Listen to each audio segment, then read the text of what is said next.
मसला है Balochistan, insurgency, incompetent हुकूमत और आर्टिफिशियल लीडरशिप, ये सब कुछ आज की इस वीडियो में आप देख रहे हैं मेरा यूट्यूब चैनल। मैं हूँ फरीद काका।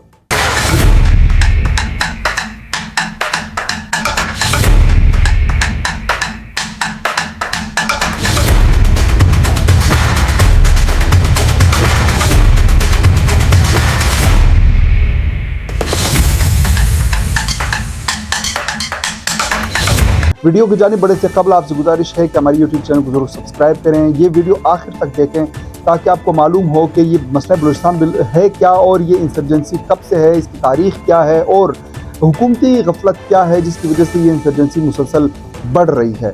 बढ़ते हैं आज की वीडियो की जानिब। आपको मालूम है कि बलूचिस्तान में हमेशा से एक नाराज़गी रही है। पाकिस्तान में ये बात हम बार बार सुनते हैं, नाराज़ बलोच, नाराज़ बलोच। तो ये नाराज़गी की आखिर वजह क्या है, हुकूमती गलतियाँ क्या है और ये इन गलतियों की वजह से ये इंसर्जेंसी क्यों बढ़ रही है और इंसर्जेंसी की तारीख क्या है। ज़रा एक एक करके चीज़ों को देखते हैं। पहले इंसर्जेंसी की बात कर लें तो इंसर्जेंसी बेसिकली 4 फेजेज़ में जो है हमें देखने में नज़र आई है बलूचिस्तान में। पहली इंसर्जेंसी जो है वो 1948 में जब बलूचिस्तान में ऑपरेशन किया गया, एक हमें मुसल्लह जदोजहद बलोचों की तरफ से तब नज़र आई। दूसरी इंसर्जेंसी हुई जुल्फ़िकार अली भुट्टो के कुछ फैसलों के खिलाफ। जब उनके कुछ फैसले लोगों को पसंद नहीं आए तो उन्होंने मुसल्लह इंसर्जेंसी शुरू कर दी। फिर जनरल ज़िया-उल हक ने उनके साथ मुज़ाकरात करके दोबारा उनको कौमी दायरे में शामिल किया और इंसर्जेंसी ख़त्म हुई। तीसरी इंसर्जेंसी की लहर तब शुरू हुई जब अकबर खान बुख्ती को, जो कि प्रो स्टेट बंदे थे, बलूचिस्तान के वज़ीर आला रह चुके थे, कायद आज़म के साथ उनकी तस्वीर है, लेकिन मुशर्रफ की ज़िद ने, मुशर्रफ की अना ने, मुशर्रफ की इगोइस्टिक लहजे ने जो है वो एक उनको हलाक किया। उसके बाद हमने देखा कि बलूचिस्तान में इंसर्जेंसी की एक नई लहर और मुसल्लह जंग की एक नई लहर हमें देखने में नजर आई। चौथी इंसर्जेंसी शुरू हुई है 2013 और 2015 के बाद। ये इंसर्जेंसी जो है इसमें हमें एक मॉडर्न वारफेयर, BLA जो है वो एक मॉडर्न वारफेयर के साथ लड़ रही है और हमें बलूचिस्तान में एक नए तर्ज की इंसर्जेंसी नजर आ रही है जिसमें बिलखुसूस CPEC को निशाना बनाया जा रहा है, पाकिस्तान के इकनॉमिक हब को निशाना बनाया जा रहा है। ये इंसर्जेंसी की तारीख है। 4 लेयर में इंसर्जेंसी जो है वो हमें नज़र आ रही है और इस वक्त जो इंसर्जेंसी चल रही है वो तारीख के बुलंद तरीन मेरे ख्याल में जो है वो उस मकाम पे पहुंच गई है कि शायद अब उसको कंट्रोल करना जो है वो मुश्किल होता जा रहा है। ये मैंने आपको बताया कि इंसर्जेंसी की तारीख कुछ यूँ है। अब बात करते हैं कि बलोच नाराज़ क्यों है। दुनिया में होता यही है कि जहाँ पे इकोनॉमी ना हो, जहाँ पे इकोनॉमिक एक्टिविटी ना हो तो लोग जो है वो क्राइम करते हैं। ये क्रिमिनोलॉजी भी ये कहती है, दुनिया के टॉप क्रिमिनोलॉजिस्ट भी ये कहते हैं। अनफॉर्चुनेटली पाकिस्तान में जब भी कोई इकोनॉमिक एक्टिविटी की बात की गई है, इकोनॉमिक जोन्स की बात की गई है, इकोनॉमिक अपग्रेडेशन की बात की गई है तो बलूचिस्तान को हमेशा से निगलेक्ट करके रखा गया है। मैं 18वीं तरमीम से पहले की बात कर रहा हूँ, जब ये चीज़ें फेडरेशन के पास थी। हमने देखा कि सुई में गैस जो है वो जब वहाँ पे दरियाफ्त हुई तो ये एक बात की गई कि हम पहले फैसलाबाद लेके जाएंगे गैस, ताकि वहाँ पे इकोनॉमिक एक्टिविटीज़ शुरू की जाए, ताकि उससे मीशत बेहतर हो, पैसा आए, फिर जाके हम बलूचिस्तान को ये गैस दे। लेकिन अनफॉर्चुनेटली जब मैं आपसे बात कर रहा हूँ आज तक गैस बलूचिस्तान से निकलती है, उसका नाम सुई गैस है। आपके सामने, आप अपने घरों में इस्तेमाल करते होंगे या SNGPL इस्तेमाल करते होंगे या सुई साउदर्न गैस इस्तेमाल करते होंगे, तो सुई से बिलखुसूस गैस निकलती है। लेकिन अफसोस के बलूचिस्तान के 90% डिस्ट्रिक्ट में आज भी गैस नहीं है। एक चीज़ जो वहाँ से निकलती है, कॉन्स्टिट्यूशन आपको ये कहता है, कॉन्स्टिट्यूशन के आर्टिकल 271, 272, 273 सारा ये कहता है कि उसमें पहला हक वहाँ के रहने वालों का है, बट अनफॉर्चुनेटली उनको इस हक से महरूम रखा गया है। जब आप एक चीज़ को निगलेक्ट करेंगे, लोगों को उनकी चीज़ नहीं देंगे, तो फिर लोगों ने जो है वो फिर बगावत भी करनी है। फिर जाहिर सी बात है वो बगावत जो है फिर at the end of the day जाके मुसल्लह बगावत की तरफ बढ़ती है बात। दूसरी वजह यह है कि आपने इकोनॉमिक एक्टिविटी नहीं दी। आपने CPEC की बात की। आप CPEC जो कि बलूचिस्तान से गुजर रहा है, जो कि गवादर में बन रहा है, गवादर आपके सामने है, बेशक हमने ओमान से उसको ख़रीदा है, लेकिन गवादर पे रहने वाले बलोच 500-600 सालों से वहाँ पे रह रहे हैं। वहाँ पे उनका हक बनता है, वो वहाँ पे फिशरी करते हैं, उनका यही ज़रिया आमदन है। आपने पूरे एरिया को कॉर्डन कर दिया है। आपने वहाँ पे तमाम सीटें जो हैं वो पंजाब के रहने वालों को दे दी है, खैबर पख्तूनख्वा के रहने वालों को दे दी है, सिंध के रहने वालों को दे दी है। आपने बलोचों को न तो कोई रोज़गार फराम किया वहाँ पे गवादर में, जो उनका रोज़गार था वो आपने ख़त्म कर दिया। अब चाइना जाके वहाँ से फिशरी कर रहे हैं, वहाँ से वो मछलियाँ निकालते हैं, वहाँ से उसको चाइना भेज रहे हैं। लेकिन वो बलोच जो हमेशा से उनका ये काम रहा है, यही उनके रोज़गार का ज़रिया रहा है, आप उनको स्किल देते, उनको अपग्रेड करते, वो जो बाहर लेके जाते तो उससे आपकी एक्सपोर्ट भी बढ़ती, वो लोग भी खुश होते, उनके पास रोज़गार भी होता। जब उनके पास रोज़गार होता तो फिर वो बंदूक नहीं उठाते। बट अनफॉर्चुनेटली पाकिस्तान में मुसलसल ये होता जा रहा है कि आप बलोचों को निगलेक्ट कर रहे हैं, आप रोज़गार नहीं दे रहे हैं। जब आप रोज़गार नहीं देंगे तो फिर जाहिर सी बात है किसा जो है वहाँ जाएगा, जो उनको रोज़गार देगा वो उसके लिए बंदूक उठाएंगे। आज इंडिया जो है वो अरबों रुपए के इस तरह की इन्वेस्टमेंट कर रहा है, वो टेररिज्म को सपोर्ट कर रहा है, लेकिन टेररिस्ट कौन बन रहे हैं? वो नौजवान बन रहे हैं जो कि पाकिस्तानी हैं, जो कि बलूचिस्तान के रहने वाले हैं। आप उनको एक्टिविटी नहीं दे रहे हैं, आप उनके जो एनर्जी है आप उसको ठीक से यूटिलाइज नहीं कर रहे, तो अनफॉर्चुनेटली वो एनर्जी कहीं ना कहीं तो यूटिलाइज होगी, और वही एनर्जी जो है अब जाके कहाँ यूटिलाइज हो रही है? वो इंसर्जेंसी की शक्ल में यूटिलाइज हो रही है, एंटी स्टेट एक्टिविटीज़ में यूटिलाइज हो रही है। तो ये दूसरी गलती है। तीसरी गलती, आप देख रहे हैं कि बलूचिस्तान में BLA में आजकल नौजवान जो हैं, पढ़े लिखे नौजवान, यूनिवर्सिटी ग्रेजुएट जाके जोक दर जोक शामिल हो रहे हैं। क्या वजह है? वो बच्चे जो आपकी यूनिवर्सिटी से पढ़कर इंसर्जेंसी में जा रहे हैं, तो कोई तो वजह है। उसकी वजह है आपकी अनएम्प्लॉयमेंट का रेट, जो कि बलूचिस्तान में इस वक्त मोर देन 60% है। आपने बलूचिस्तान के नौजवानों को रोज़गार देने के बजाय आपने उनको रोज़गार से महरूम रखा है, तो उनके पास फिर क्या ज़रिया होगा? हमेशा जब खाली हाथ होता है, जब किसी के पास खाने के पैसे नहीं होते, तो वो क्या करता है? वो खाने के पैसे हासिल करने के लिए कुछ भी करता है। India through Afghanistan, through these terrorist, वो उनको पैसा दे रहा है, वो बंदूक उठा रहे हैं। आपको चाहिए कि आप उनको पैसा दें, आप उनको रोज़गार दें, उनको जॉब अपॉर्चुनिटीज़ दें, उनको बिजनेस दें। जब आप उनको बिजनेस देंगे तो वो पागल हैं कि वो आएंगे आपके खिलाफ बंदूक उठाएंगे। क्यों? आज भी जो बलूचिस्तान में 30% 40% लोग हैं जो स्टेट के साथ है, वो कौन है? वो मेरे जैसे बाकी जो लोग हैं, वो स्टेट का हिस्सा हैं, वो स्टेट के पैसे ले रहे हैं, वो स्टेट ने उनको रोज़गार दिए, रोज़गार बेहतर बनाने का मौका दिया, तो वो नहीं कर रहे। जिनको आप नहीं दे रहे वो अनफॉर्चुनेटली इंसर्जेंसी कर रहे हैं। तीसरी वजह और चौथी जो मैंने आपको बोला एक रीज़न है, वो आपकी आर्टिफिशियल लीडरशिप है जो आपने तैयार की। मैं आपको मिसाल देता हूँ। बलूचिस्तान में जब खान ऑफ कला की गवर्नमेंट थी तो दो एक अहम हब्स थे, एक सारावान था, एक झालावान था।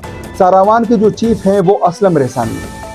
असलम रेसानी के भतीजे हैं जमाल रेसानी, मेरे बहुत अच्छे दोस्त हैं, मेरे छोटे भाइयों जैसे हैं, उनके वालिद साहब मेरे बड़े दोस्त हैं। बट अनफॉर्चुनेटली जाहिर सी बात है मासिद असलम रेसानी को रिस्पेक्ट करती है, उस तरह से रिस्पेक्ट नहीं करती जमाल को जो असलम रेसानी का कद है। आपने जमाल रेसानी को स्टेट का हिस्सा बना लिया है, असलम रेसानी को आपने इग्नोर कर दिया, जिनके लोग बात मानते हैं, जिनके लोग सुनते हैं। आपने आर्टिफिशियल लीडरशिप तैयार की हुई है। सरफराज बुगटी साहब जो कि डेरा बुगटी से निकाले गए थे, जो कि डेरा बुगटी जा नहीं सकते, आपने उनको वज़ीर आलाशिप दी हुई है। आप खुद सोचें, वो शख्स जो कि डेरा बुगटी नहीं जा सकता, आपने फॉर्म 45 के जरिए 47 के जरिए उनको वज़ीर आला बनाया। आपने 400 वोटों वाले कदूस बिजिंजो को 5 साल वज़ीर आला बना के रखा। लेकिन सवाल ये है कि जिसने खुद 500 वोट लिए, उनके आवाम क्या बात मानेंगे? वो क्या आवाम के साथ इंगेजमेंट करेंगे? वो क्या आवाम के साथ बात करेंगे? लिहाजा रियासत ने आर्टिफिशियल जो लीडरशिप तैयार की हुई है, वो दोबारा से मसला बनता जा रहा है। पाकिस्तान बलूचिस्तान में लोग इंसर्जेंसी कर रहे हैं, उनकी बात मानने वाला कोई नहीं है, उनके साथ बात करने वाला कोई नहीं है। ये आर्टिफिशियल जो लीडरशिप है ये अपने दफ्तरों में मौजूद है, ये हेलीकॉप्टर्स के जरिए घूम रहे हैं, फिर ये बात करते हैं कि ये AKSHO की मार है, आप आ जाएं, मैं आपको बलूचिस्तान का विजिट करवाता हूँ। बलूचिस्तान का विजिट वज़ीर आला साहब ये है कि आज 400 अफराद, कुछ चंद मुसल्लह अफराद ने उनको यरगमाल बनाया हुआ है। आपकी रियासत परेशान है सिर्फ आपके इस किरदार की वजह से जो आप अदा कर रहे हैं। ये बड़ा अनफॉर्चुनेट है। रियासत को अब सोचना होगा, रियासती इदारों को अब सोचना होगा, आपको सन ऑफ द सॉइल को इख्तियारात देने होंगे। मैं आपके सामने 5-6 नाम तजवीज़ करता हूँ। मेरी ये तजवीज़ है कि इसका ये हल है कि आप इंगेजमेंट करें। इंगेजमेंट ज़िया ने किया, इंसर्जेंसी ख़त्म हुई। Military operation is not the solution of the issue of Balochistan. ये आपको समझना होगा, और अगर आप इन अफराद को एतमाद में लिए बगैर ऑपरेशन में जाएंगे तो यकीन मानिए कि दोबारा हमें अनफॉर्चुनेटली वो ईस्ट पाकिस्तान वाले सिनेरियो दोबारा से देखने को मिले। लिहाजा आपको समझना होगा, आपको चीज़ों को बारीकी से समझदारी के साथ आगे बढ़ाना होगा। आप क्या करें? आप जो सन ऑफ द सॉइल है उनको इंगेज करें। उनमें कौन कौन है? मिसाल के तौर पे असलम रेसानी है, वो सारावान के चीफ हैं, लोग उनकी रिस्पेक्ट करते हैं, जैसे भी हैं। इवन BLA के लोग उनकी बात मानते हैं, उनकी रिस्पेक्ट करते हैं। आप उनको टीम का हिस्सा बनाएं। आप अख्तर जान मेंगल को बनाएं जो कि वर्ड खुशदार, इन इलाकों में उनके लोग रिस्पेक्ट करते हैं, लोग उनकी बात मानते हैं, वो उस इलाके के सरदार हैं, लोग उनकी रिस्पेक्ट करते हैं और उनकी बात मानते हैं। लिहाजा आप उनको इंगेज करें।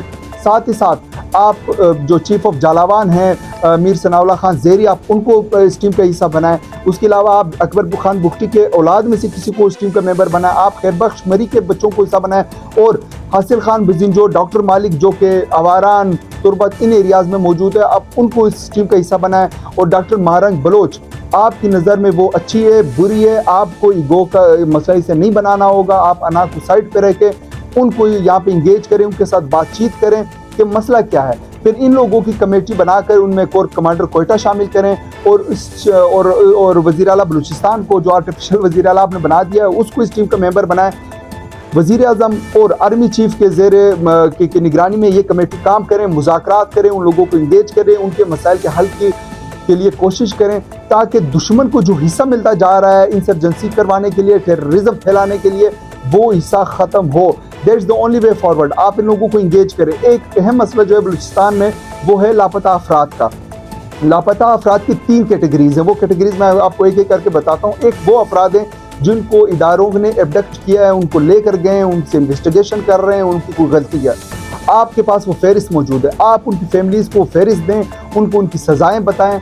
आपने तर्जुमान रखे हुए बलूचिस्तान गवर्नमेंट के शाहिद रिंद साहब को, वो अपने घर में जाके छुप के बैठे हुए हैं, वो मीडिया पे नहीं आते, लोगों से बात नहीं करते, न लोगों को हकीकत बताते हैं। आज पूरा 24 घंटे के साथ आप देखें, पिछले तकरीबन कोई 18 घंटे से पाकिस्तान में क्या फिजा है, लेकिन ना हमें शाहिद रिंद नज़र आ रहे हैं, ना हमें वज़ीर आला नज़र आ रहे हैं। ऐसे तो नहीं होगा, आपको लोगों को बताना होगा। तो लापता अफराद की एक वो लिस्ट है जो कि इंटेलिजेंस इदारों के पास है, हसास इदारों के पास है, सिक्योरिटी इन्फोर्समेंट के जो इदारे हैं, लाइन इन्फोर्समेंट एजेंसीज हैं, उनके पास है।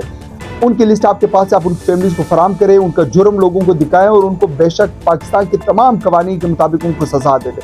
ये एक ग्रुप है। दूसरा वो है जो लापता हैं, जिनका कोई पता नहीं चल रहा, ना वो रियासत के पास है, ना वो दहशतगर्दाना चीज़ में मसरूफ़ है, ना वो दहशतगर्द तंजीमों के पास है। उनका अल्लाह को मालूम है कि वो किधर है। उनकी फहरिस्त ना रियासत के पास है, ना उनके पास है।